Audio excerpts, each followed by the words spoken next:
ఈ సర్వేలో నమోదైన కుటుంబాల ఆధారంగా రాష్ట్రంలో 3,54,77,554 మందిని సర్వే చేయడం జరిగింది. ఈ మొత్తం సామాజిక వర్గాల వారిగా సంఖ్య ఈ క్రింది విధంగా ఉంది అధ్యక్ష. ఎస్సీలో 61,84,319 మంది ఉండగా ఇది మొత్తంలో 17.43% ఉంది. ఎస్టీలో 37,05,929 మంది ఉండగా ఇది మొత్తంలో 10.45% ఉంది అధ్యక్ష.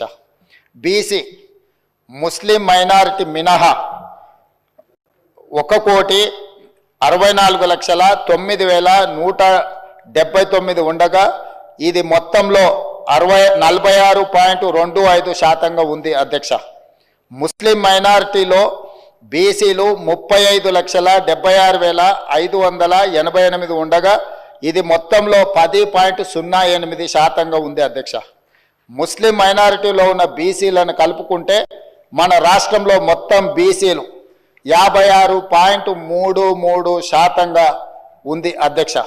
రాష్ట్రంలో ఈరోజు ప్రభుత్వం అమలు చేస్తున్న బీసీ రిజర్వేషన్లు ABCDE ఈ అన్ని గ్రూప్లలో 56.33% ఈరోజు బీసీ జనాభా ఉన్నదని చెప్పి నివేదిక మనకు తెలుపుతున్నది అధ్యక్ష.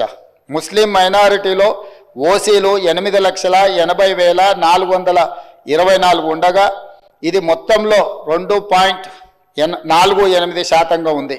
ముస్లిం మైనారిటీలో మొత్తం 44,57,012 మంది ఉండగా ఈ మొత్తంలో 12.56% మైనారిటీ జనాభా ఉంది అధ్యక్ష. ఓసీలు 47,21,115 ముస్లిం మైనారిటీలు మినహా ఉండగా ఇది మొత్తంలో 13.31% ఉంది అధ్యక్ష. ఓసీలో ఉన్న ముస్లిం మైనారిటీలను కలుపుకుంటే మొత్తం ఓసీలు 56,01,539 మంది ఉండగా ఇది మొత్తంలో 15.79% ఉంది అధ్యక్ష. ఈ సర్వే ద్వారా సేకరించిన డేటాను షెడ్యూల్డ్ కులాలు, షెడ్యూల్డ్ తెగలు, వెనుకబడిన తరగతులు మరియు రాష్ట్రంలో ఇతర బలహీన వర్గాల సంక్షేమానికి విధానాలను రూపకల్పన చేయడానికి ప్రభుత్వం ఉపయోగిస్తుంది.